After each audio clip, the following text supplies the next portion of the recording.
오늘 하세나 본문은 신명기 28장 36절에서 46절까지의 말씀입니다. 주님께서는 당신들을 다른 민족에게 넘기실 것이니 당신들이 받들어 세운 왕과 함께 당신들도 모르고 당신들 조상도 알지 못하던 민족에게로 끌어가실 것이며 당신들은 거기에서 나무와 돌로 만든 다른 신들을 섬길 것입니다. 당신들은 주님께서 당신들을 끌어가신 곳의 모든 백성 가운데서 놀램과 속담과 조롱거리가 될 것입니다. 당신들이 밭에 많은 씨앗을 뿌려도 메뚜기가 먹어버려서 거둘 것이 적을 것이며 당신들이 포도를 심고 가꾸어도 벌레가 갉아먹어서 포도도 따지 못하고 포도주도 마시지 못할 것이며 당신들의 온 나라에 올리브 나무가 있어도 그 열매가 떨어져서 당신들은 그 기름을 몸에 바를 수 없을 것입니다. 당신들이 아들, 딸을 낳아도 그들이 포로로 잡혀가서 당신들의 자식이 되지 못할 것입니다. 당신들의 모든 나무와 땅의 곡식을 메뚜기가 먹을 것입니다. 당신들 가운데 사는 외국 사람은 당신들보다 점점 높아지고 당신들은 점점 낮아질 것입니다. 당신들은 외국 사람에게 꾸기는 하여도 꾸어주지는 못할 것입니다.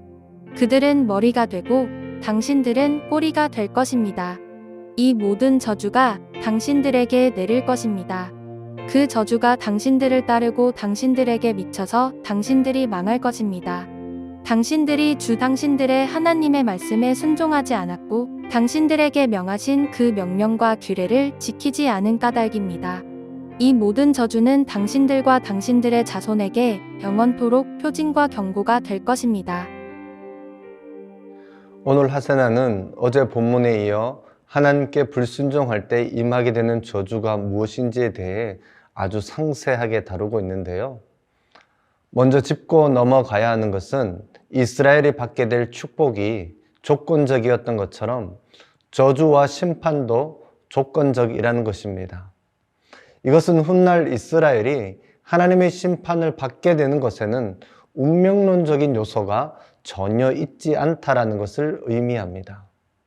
심판은 이스라엘 스스로 자청하고 선택한 결과로 주어진 것일 뿐입니다. 이스라엘의 운명은 다른 어떤 것이 아니라 하나님의 말씀에 순종하는가 아니면 불순종하는가에 의해 결정되는 것입니다. 하나님의 말씀에 순종하는데 저주가 임할 리가 없습니다. 불순종하는데 하나님의 축복이 임할 리 없습니다. 오늘 본문에서는 하나님의 말씀에 순종하지도 않고 그 명령과 규례를 지키지도 않는 자들이 받게 될 고통과 저주 그리고 심판이 무엇인지를 구체적으로 나열함으로써 경종을 울리고 있습니다. 앞서 우리는 이스라엘이 하나님의 말씀에 순종할 때에 자신들뿐만 아니라 그들이 소유한 가축들과 토지들도 함께 복을 받게 될 것이라는 것을 살펴보았는데요. 오늘은 하나님의 말씀에 불순종하면 자신들이 속한 공동체와 경작하는 땅과 그리고 여러 민족들 가운데 어떤 취급을 당하게 되는지 38절에서 44절까지 아주 구체적으로 제시하고 있습니다.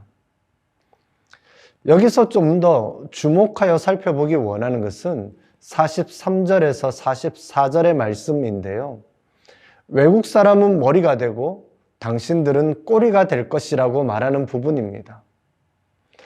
우리는 11절에서 13절을 묵상할 때에 주님께서 당신들을 머리가 되게 하고 꼬리가 되게 하지 않을 것이라 라고 말한 것을 기억하실 것입니다.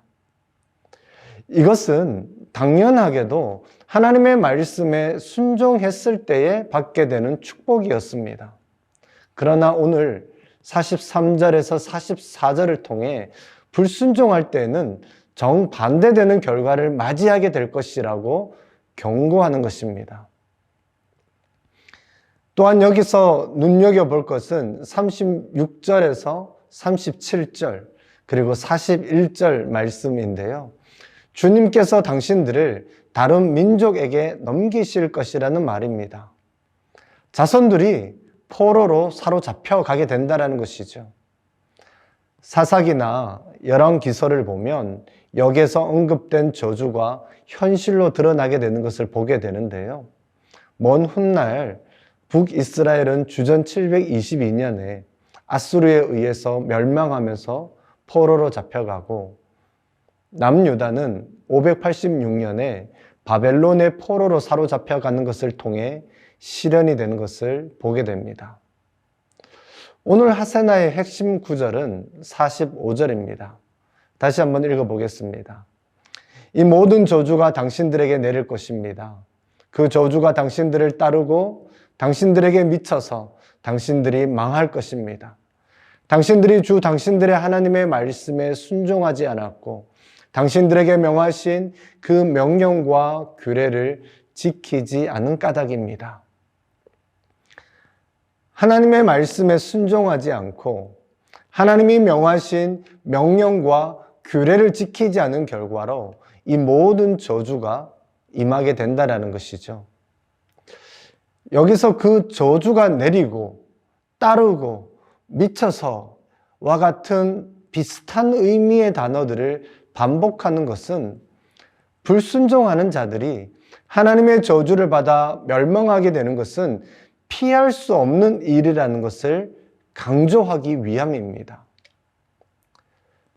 45절에서 우리는 동시에 희망을 엿보기도 합니다.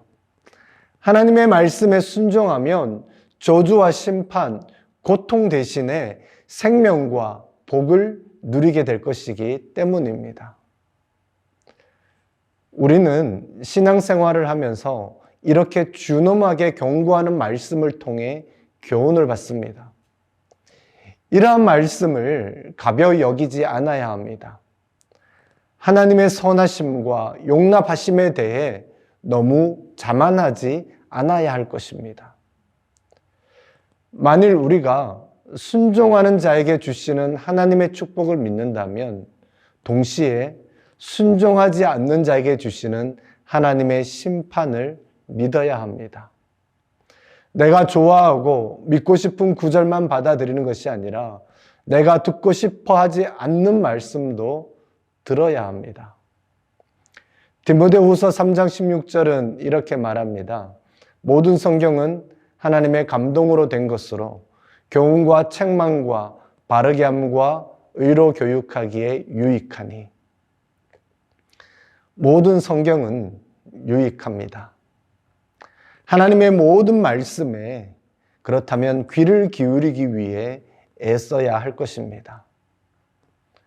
오늘 나는 하나님의 말씀에 순종하는 길과 불순종하는 길 중에서 어느 길을 선택하시겠습니까? 오늘 말씀에서 나에게 교훈하시는 것, 나를 책망하는 말씀이 있다면 겸허히 받을 수 있는 은혜가 있었으면 좋겠습니다. 오늘의 아시조는 뉴스를 통해 사회와 경제 소식을 보면서 기도하는 것입니다. 지역 경제 활성화와 취약계층이 생활에 어려움을 당하지 않도록 하나님의 은혜를 구하며 다 함께 기도하면 어떨까요? 오늘의 아시죠? 함께 하시죠.